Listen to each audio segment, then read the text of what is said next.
Good morning student. Previous video class में हमने क्षितिज पाठ्य पुस्तक का चैप्टर नंबर 5 कृपाराम खीड़िया द्वारा रचित सोरठा स्टार्ट किए थे। कृपाराम खीड़िया के सोरठा हमने स्टार्ट किए थे, जिसमें हमने 1 to 7 सोरठे का अर्थ कंप्लीट कर चुके। आज हम सोरठा नंबर 8 स्टार्ट करते हैं। देखिए सोरठा नंबर 8। उपजावे अनुराग कोयल मन हरखत करे, कड़वो लागे काग रसना रा गुण राजिया। शब्दार्थ देखिए पहले। अनुराग, अनुराग का अर्थ होता है स्नेह। हरकत, हरकत का अर्थ होता है प्रसन्न। काग, काग का अर्थ होता है कौआ। रसना, रसना का अर्थ होता है जीव या वाणी। प्रस्तुत सोरठा कवि कृपाराम द्वारा रचित राजियारा सोरठा से लिया गया है। इसमें कवि ने मधुर वाणी में बोलने का संदेश दिया है। अर्थ देखिए। उपजावे अनुराग कोयल मन हरकत करे। कवि कृपाराम कहते हैं कि हे राजिया, कोयल अपनी मधुर वाणी से सबके मन को प्रसन्नचित्त करती है। सबके मन में अपनी मीठी वाणी से कोयल प्रेम भरती है तथा सभी के हृदय को प्रसन्न करती है। कड़वो लागे काग रसना रागुण राजिया। परंतु कोए का, कव्वे का स्वर अत्यंत कर्कश और कड़वा लगता है।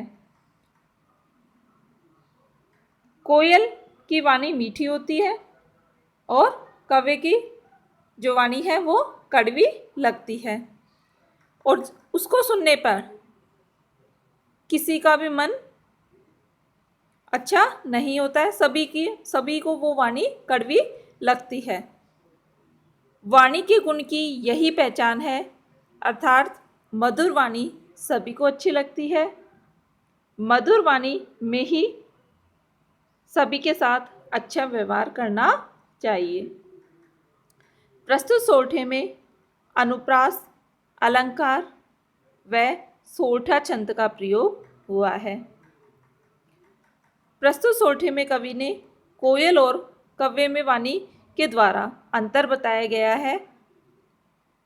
ये दोनों ही सज्जन और दुर्जन व्यक्ति के प्रतीक है कि सज्जन व्यक्ति सभी को क्या करता है, प्रसन्न करता है और सभी को वह प्रिय लगता है। लेकिन जो दुर्जन व्यक्ति होता है वह केवल दूसरों को कष्ट ही पहुंचाता है। उस व्यक्ति से कोई भी प्रसन्न नहीं होता है।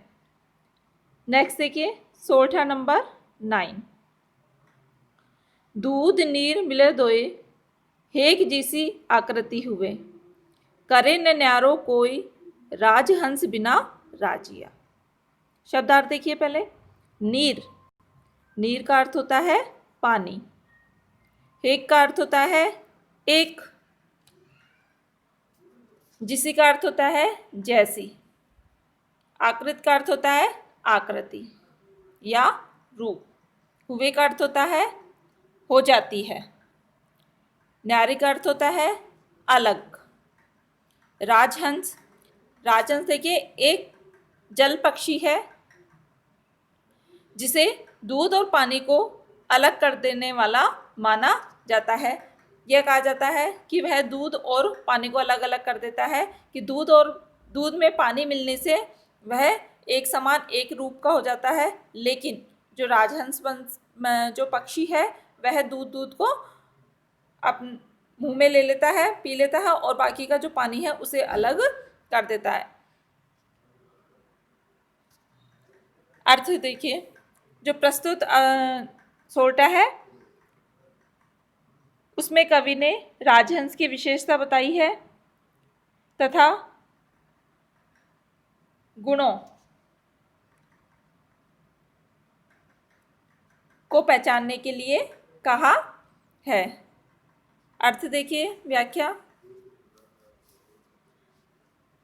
कवि कृपाराम कहते हैं कि दूध नीर मिले दोय हेक जिसे आकृति हुई, कि दूध और पानी को दोनों को जब मिल जाते हैं तो उनकी एक आकृति हो जाती है, कि जब दूध और पानी आपस में मिल जाते हैं तो उनका रूप जो है एक समान हो जाता है। दूध और पानी के उस मिश्रण में से दोनों को राजहंस के अलावा कोई अलग नहीं कर सकता है। करे न न्यारो कोई राजहंस बिना राजिया, कि हे राजिया, राजहंस के बिना उन्हें कोई भी अलग नहीं कर सकता। अर्थात राजहंस ही दूध और पानी को अलग करने में समर्थ रहता है। उसी प्रकार से जो सज्जन व्यक्ति होते हैं और जो विवेकी सज्जन व्यक्ति होते हैं, अच्छाई और बुराई में अंतर कर देते हैं। अर्थात जो विवेकी व्यक्ति होते हैं, जिनमें समझ होती है, वो ही व्यक्ति अच्छाई और बुराई में अंतर कर सकते हैं, कि जिसमें समान रूप से एक जैसा दिखाई दे, लेकिन फिर भी उनके गुणों के आधार पर उन्हें जो व्यक्ति अलग कर सकते हैं, वही विवेकी संतजन व्यक्ति कहलाते हैं। उसी प्रकार से जैसे दूध में से और पानी मिला दिया जाए तो एक समान रूप हो जाता है, उन्हें कोई अलग नहीं कर सकता, उन्हें केवल राजहंस पक्षी ही अलग कर सकता है। प्रस्तुत सोठे में अनुप्रास अलंकार का प्रयोग हुआ है। लक्षणा शब्द शक्ति व उपदेशात्मक शैली का प्रयोग प्रस्तुत सोठे के अंतर्गत किया गया है। कवि ने सरल भाषा का प्रयोग किया है। नेक्स्ट देखिए, सोठा नंबर 10। मलिया गिरी मझार हर को तरन चनंग हुए, संगत लिए सुधार रूखा ही ने राजिया। मजार, मजार का अर्थ होता है मध्यमी। तर का अर्थ होता है वृक्ष। हर को यानी कि प्रत्येक। चनंग का अर्थ होता है चंदन। संगत का अर्थ होता है साथ रहना या संगति। रूखा का अर्थ होता है वृक्ष। प्रस्तुत सोठा कृपाराम खीड़िया द्वारा रचित राजियारा सोठा से लिया गया है। इसमें कवि ने संगति के परिणाम को बताया है।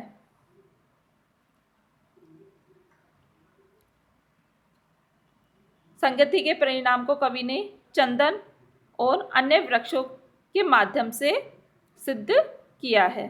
अर्थ देखिए, मलयागिरी मझार हर को तर चनंग हुए, कि मलयगिरी पर स्थित हर कोई वृक्ष चंदन का वृक्ष बन जाता है, कि मलयगिरी पर जो भी वृक्ष उगते हैं वो चंदन के वृक्ष बन जाते हैं। संगत लिए सुधार रूखा ही राजिया, वहाँ पर संगति के प्रभाव से वृक्षों के स्वरूप या स्वभाव में सुधार हो जाता है। कवि राजिया को संबोधित करते हुए कहता है कि संगति का परिणाम दिखाई देता है कि मलयाचल पर सब वृक्ष चंदन की तरह सुगंधमय हो जाते हैं।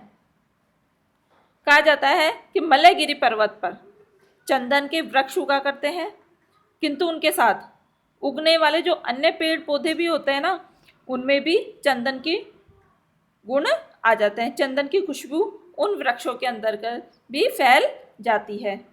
यह जो है संगति की ही महिमा है और ये संगति का ही प्रभाव है कि दूसरे जो कटीले वृक्ष होते हैं उनके अंदर भी चंदन की महक फैल जाती है।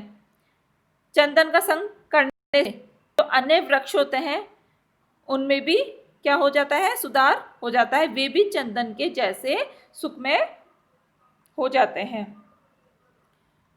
प्रस्तुत सोठे में उपदेशात्मक शैली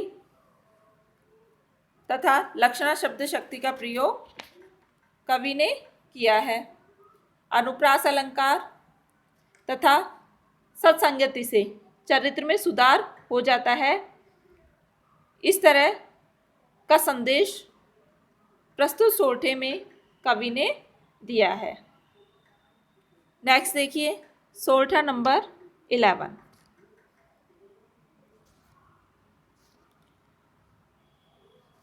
पाठा पीठ उपाव तन लागा तलवारिया, वहे जीव रा घाव रति न ओखद राजिया।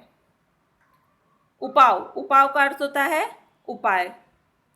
तन का अर्थ होता है शरीर। तरवारिया का अर्थ होता है तलवार। वहे का अर्थ होता है बहता रहता है या ठीक नहीं होता है। जीभ का जीब्रा यानी कि बोली। रति का अर्थ होता है थोड़ा या तनिक। ओखद का अर्थ होता है दवा। प्रस्तुत सोरठे में कवि ने कटुवाणी के घाव को लाइलाज बताया है। कवि ने अपमानजनक भाषा के प्रयोग से होने वाले कष्ट का वर्णन प्रस्तुत सोरठे में किया है। अर्थ देखिए, पाठा पीठ उपाव तन लाग्या तलवारिया। कवि कृपाराम कहते हैं कि हे राजिया, शरीर पर तलवार के प्रहार से हुए घाव को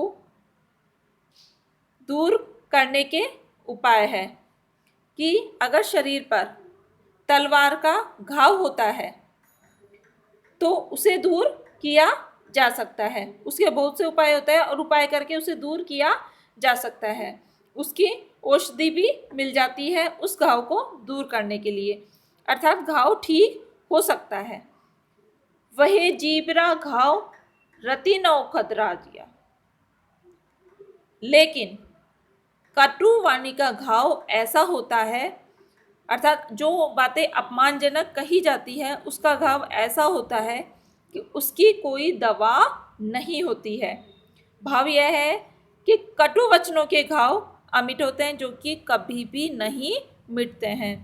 और कटु इसलिए कटु वचन नहीं कहने चाहिए कि जो तलवार के जो घाव होते हैं या शरीर पे जो भी चोटें आती है उसका तो उपाय करके उसे ठीक किया जा सकता है। उसकी औषधि भी होती है और औषधि के कारण उन्हें ठीक किया जा सकता है। लेकिन जो वाणी का घाव होता है, अर्थात जो कठोर या अपमानजनक वाणी से हृदय में घाव होता है और वो घाव ऐसा होता है उसे ठीक करने की कोई औषधि नहीं होती है। यह मन में हो जाने वाला ऐसा घाव है जो सदा रहता है और हमेशा कष्ट देता रहता है कि कितना ही इसे प्रयास किया जाए लेकिन यह दूर नहीं होता है। बार बार जो है मन में पीड़ा ही ये देता रहता है। प्रस्तुत सोरठे में अनुप्रास अलंकार का प्रयोग हुआ है तथा वाणी के व्यवहार के महत्व को बताया गया है। उपदेशात्मक शैली का प्रयोग कवि ने प्रस्तुत सोरठे में किया है। यहाँ होते हैं 1 to 11 सोरठे का अर्थ कंप्लीट। जो नेक्स्ट सोरठा है, सोरठा नंबर 12, वो हम कल की क्लास में स्टार्ट करेंगे।